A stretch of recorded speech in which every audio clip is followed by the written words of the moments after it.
मंगलसूत्र पर हो रही इस राजनीति के बीच कांग्रेस के नेता और ओवरसीज कांग्रेस के चेयरपर्सन सैम पित्रोदा ने संपत्ति को बांटने को लेकर एक ऐसा बयान दे दिया है जिस पर भारत में एक बहुत बड़ा विवाद छिड़ गया है और यह भी चुनावी मुद्दा बन गया है।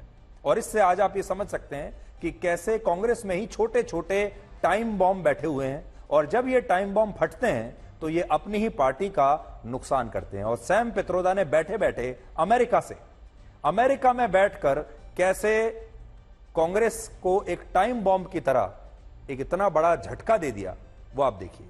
Sam Pitroda Indian overseas Congress के अध्यक्ष हैं और उन्होंने अमेरिका के शिकागो में बैठकर यह कहा कि अमेरिका में इनहेरिटेंस टैक्स की व्यवस्था है।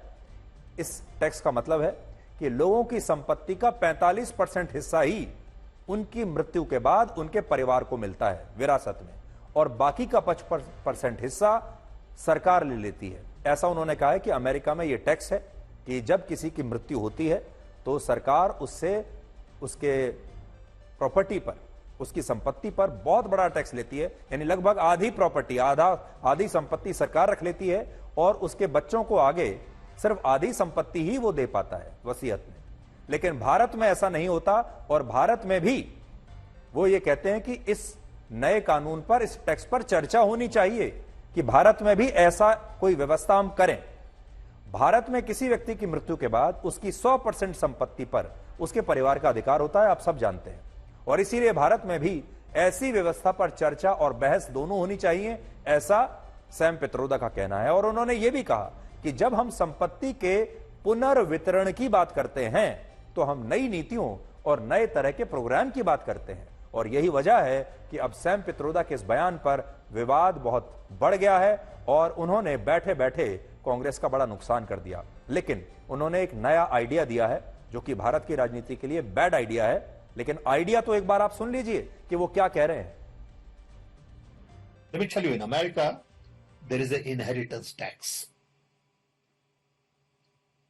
So if, let's say, one has $100 million worth of wealth, and when he dies, he can only transfer probably 45% to his children.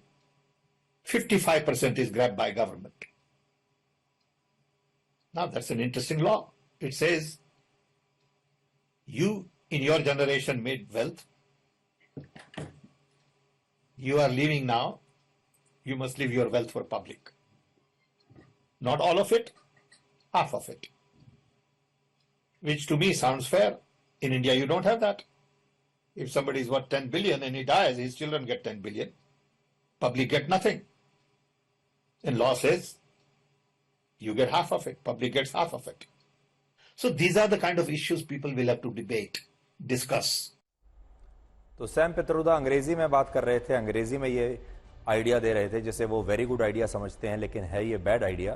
तो हिंदी में मैं आपको बता देता हूं कि वो ये कह रहे हैं कि अमेरिका में एक इनहेरिटेंस टैक्स की व्यवस्था है, जिसका मतलब ये है कि अगर किसी की भी मृत्यु होती है तो वो विरासत में अपने परिवार के लिए जो संपत्ति छोड़ता है, जो संपत्ति छोड़कर जाता है, उसमें 55% टैक्स सरकार ले लेती है और वो सिर्फ 45% ही उसका अपनी संपत्ति का विरासत में अपने परिवार के लिए छोड़ सकता है।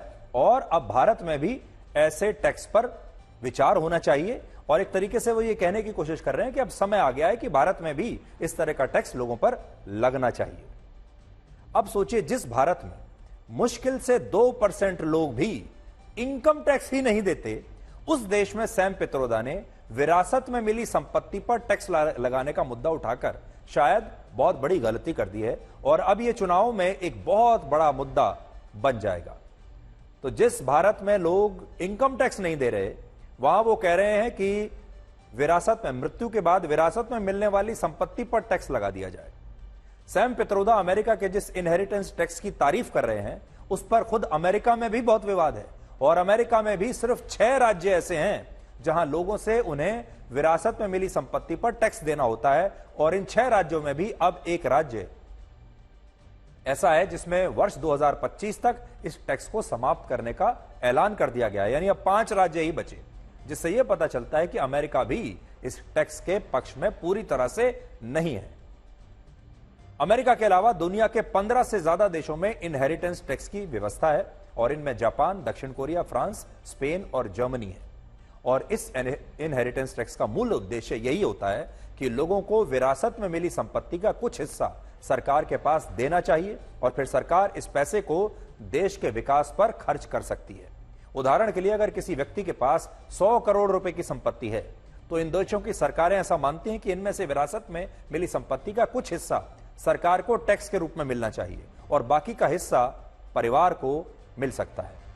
अमेरिका में कुछ जगहों पर कुल संपत्ति का 55% हिस्सा इसी इनहेरिटेंस टैक्स के रूप में सरकार के पास चला जाता है और यही वजह है कि इस टैक्स से बचाने के लिए वहां बड़े बड़े जो उद्योगपति हैं वो अपने जीवित रहते हुए ही एक ट्रस्ट बना लेते हैं और अपनी संपत्ति के एक बड़े हिस्से को उस ट्रस्ट में पहले ही दान कर देते हैं, जिससे सरकार के पास वो संपत्ति जाती ही नहीं और ये उद्योगपति इस टैक्स से बच जाते हैं। और इसीलिए आपने देखा होगा कि अमेरिका में बड़ी संख्या में जो अमीर लोग हैं, जो बड़े बड़े उद्योगपति हैं या जिनके पास बहुत पैसे हैं, यहां तक कि बहुत सारे नेता भी उनमें ऐसे हैं जो पहले ही अपने जीते जी वहां पर ट्रस्ट बना देते हैं और अपनी जो संपत्ति है उसे उस ट्रस्ट में ट्रांसफर कर देते हैं और कहते हैं कि अब ये हमारी संपत्ति नहीं रही, ये सार्वजनिक हो गई क्योंकि ये ट्रस्ट है, लेकिन उस ट्रस्ट को वही लोग कंट्रोल करते हैं।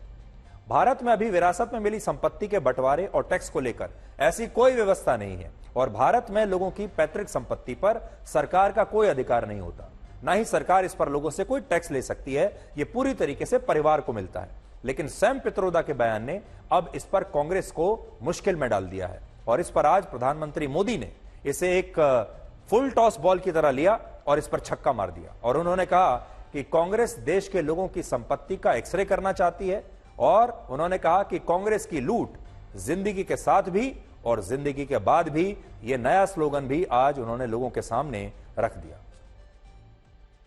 कांग्रेस पार्टी के खतरनाक इरादे एक के बाद एक खुलकर सामने आ रहे हैं। शाही परिवार के शाहजादे के सलाहकार, इस शाही परिवार के शाहजादे के पिताजी के भी सलाहकार, उन्होंने कुछ समय पहले कहा था और ये परिवार उन्हीं की बात मानता है। उन्होंने कहा था कि हमारा देश का जो मिडिल क्लास है, मध्यम वर्गीय लोग हैं, जो मेहनत करके कमाते हैं, उन्होंने कहा उन पर ज्यादा टैक्स लगना चाहिए। ये इन्होंने पब्लिकली कहा है। अब ये लोग उससे भी एक कदम आगे चले गए हैं। अब कांग्रेस का कहना है कि वो इनहेरिटेंस टैक्स लगाएगी। कांग्रेस का मंत्र है, कांग्रेस की लूट जिंदगी के साथ भी और जिंदगी के बाद भी। कांग्रेस के शाहजादे का कहना है कि ये देश के हर घर, हर अलमारी, हर परिवार की संपत्ति का एक्सरे करेंगे। हमारी माताओं बहनों के पास जो थोड़ा बहुत स्त्री धन होता है, गहने जेवर होते हैं, कांग्रेस उनकी भी जांच कराएगी। कहती है कांग्रेस सत्ता में आने के बाद ही वो एक के बाद ऐसे क्रांतिकारी कदम उठाएगी। अरे ये सपने मत देखो, देश की जनता आपको ऐसा मौका नहीं देगी। अब कांग्रेस सैम पित्रोदा के इस बयान के बाद बैकफुट पर आ गई है। कांग्रेस को पता है कि इस बयान से नुकसान हो सकता है और कांग्रेस ने कहा है कि सैम पित्रोदा के बयान से पार्टी का कोई लेना देना नहीं है, ये उनका निजी बयान है और कांग्रेस इनहेरिटेंस टैक्स को लेकर कोई वादा नहीं करती, ना ही उसने ये कहा है कि वो इसे लागू करेगी। ये उनका निजी बयान है, कांग्रेस का इससे कोई लेना देना नहीं है। कांग्रेस का लेकिन यह भी कहना है कि वर्ष 1985 में जब राजीव गांधी देश के प्रधानमंत्री थे, तब उन्होंने ही विरासत में मिली संपत्ति पर टैक्स लगाने के प्रावधान को समाप्त किया था और कांग्रेस का यह दावा सही भी है। राजीव गांधी ने इस टैक्स को हटाया था। इस टैक्स को हमारे देश में एस्टेट ड्यूटी टैक्स कहते थे। जिसमें 20 लाख रुपए से ज्यादा की पैतृक संपत्ति पर सरकार अधिकतम 85% तक टैक्स वसूलती थी और लोग तब इस टैक्स का बड़ा विरोध करते थे और इस टैक्स को वर्ष 1985 में राजीव गांधी की सरकार ने तब समाप्त कर दिया था। अब कांग्रेस उसका श्रेय ले रही है और कह रही है कि हम ऐसे टैक्स लगाते नहीं हैं, हम तो समाप्त करते हैं। राजीव गांधी ने इसे समाप्त किया था कांग्रेस ने, लेकिन कांग्रेस ये नहीं बता रही कि वर्ष 2011 में उस समय के गृह मंत्री पी चिदम्बरम, जो कि फाइनेंस मिनिस्टर भी रह चुके हैं, उन्होंने कहा था कि सरकार को टैक्स रेवेन्यू बढ़ाने की आवश्यकता है और इसके लिए लोगों को विरासत में मिलने वाली संपत्ति पर इनहेरिटेंस टैक्स लोगों पर लगाना चाहिए। ऐसा उस समय पी चिदम्बरम ने कहा था और आज मैं आपको पी चिदम्बरम का वो बयान पढ़कर भी सुनाता हूं। 2011 तारीख है 12 जुलाई। Concerned over low tax GDP ratio, the Honorable Home Minister Mr. P. Chidambaram has pitched for higher taxes on luxury products and imposing inheritance tax. और तब उन्होंने कहा, We are really underestimating our capacity to raise resources, especially tax resources. Since non-planned expenditure is difficult to contain, the tax GDP ratio must be raised, especially by taxing conspicuous consumption and imposing inheritance tax. ऐसा उन्होंने अपने बयान में कहा है। P Chidambaram की इस टिप्पणी पर कांग्रेस के नेता यह कह रहे हैं कि जयंत सिन्हा, जो बीजेपी के नेता हैं और पूर्व मंत्री भी हैं, और अरुण जेटली, जो कि बीजेपी की सरकार में वित्त मंत्री रह चुके हैं, इन दोनों ने भी इनहेरिटेंस टैक्स का समर्थन किया था और बीजेपी इस टैक्स की सबसे बड़ी पक्षधर पहले रही है, लेकिन अब वही बीजेपी इसे एक बड़ा मुद्दा बना रही है। मैं साफ कह देना चाहता हूं, इस मामले पे जो पिट्रोदा जी ने कहा है वो उनकी राय है, पर भारतीय राष्ट्रीय कांग्रेस का पोजीशन नहीं है, इंडियन नेशनल कांग्रेस का पोजीशन नहीं है। ये जानबूझकर सनसनीखेज रंग दिया जा रहा है प्रधानमंत्री द्वारा, प्रधानमंत्री के सलाहकारों द्वारा, ताकि ध्यान मुद्दों से हटाया जाए।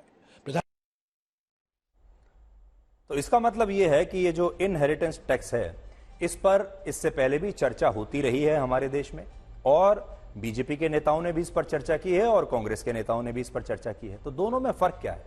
तो फर्क को आप समझिए। हर बात को एक कॉन्टेक्स्ट के संदर्भ में देखना आवश्यक होता है। कॉन्टेक्स्ट मतलब संदर्भ, मतलब पृष्ठभूमि। कोई भी बात होती है तो उसकी पृष्ठभूमि में रखकर उसे देखना आवश्यक होता है, तब उसका मतलब समझ में आता है। यहां पृष्ठभूमि और कॉन्टेक्स्ट यह है इस इनहेरिटेंस टैक्स का कि इससे ठीक पहले राहुल गांधी एक्सरे की बात कर चुके हैं कि हम एक्सरे करेंगे और देखेंगे कि किसके पास कितना पैसा है और किसके पास कितनी संपत्ति है। वो ये कह चुके हैं कि अगर उनकी सरकार आई तो वो आर्थिक सर्वे करेंगे। आर्थिक सर्वे का मतलब यही है कि हर परिवार का एक्सरे होगा जिसमें यह देखा जाएगा कि उस परिवार के पास कितना सोना चांदी है, कितना पैसा है। जातिगत सर्वे की भी वो बात कर चुके हैं और फिर कांग्रेस ये भी कह चुकी है कि वो अगर सरकार में आई तो वो अगर उन्हें ऐसा अंतर पाया गया, उन्हें ऐसा लगा तो इस पर नीतियां बना सकती है। ये तो उन्होंने भी नहीं कहा कहीं कि इनहेरिटेंस टैक्स वो लगाएंगे, लेकिन अगर आप पृष्ठभूमि, संदर्भ और कॉन्टेक्स्ट के साथ देखेंगे तो बीजेपी ने सिर्फ ये काम किया है कि इन दोनों बयानों को आपस में मिला दिया है। अब सैम पित्रोदा के बारे में भी दो लाइन आपको बता देता हूं। असल में कांग्रेस में बहुत सारे टाइम बॉम्ब्स हैं। आपको याद होगा मणिशंकर अय्यर उनमें से एक हैं। उन्होंने भी चुनाव से पहले कई बार अपने टाइम बॉम्ब से कांग्रेस को उड़ाने की कोशिश की है। इसके अलावा सैम पित्रोदा ने अब चुनाव से ठीक पहले यह बयान दे दिया। 2019 में भी वो एक ऐसा ही बयान दे चुके हैं जब उन्होंने कहा था हुआ तो हुआ, और वो इसी नाम से अब मशहूर भी हैं, हुआ तो हुआ। 1984 में सिख दंगों पर उनसे एक सवाल पूछा गया था जिसके जवाब में उन्होंने कहा था हुआ तो हुआ। फिर बाद में उन्होंने इसके लिए माफी भी मांगी थी, लेकिन तब तक वो कांग्रेस के जो चांसेस थे उन्हें टाइम बॉम्ब से उड़ा चुके थे और इस बार भी वो एक टाइम बॉम्ब बनकर इस चुनाव में दोबारा लौटे हैं। और बीजेपी को सैम पित्रोदा का धन्यवाद देना चाहिए और कांग्रेस को सैम पित्रोदा की जांच करनी चाहिए।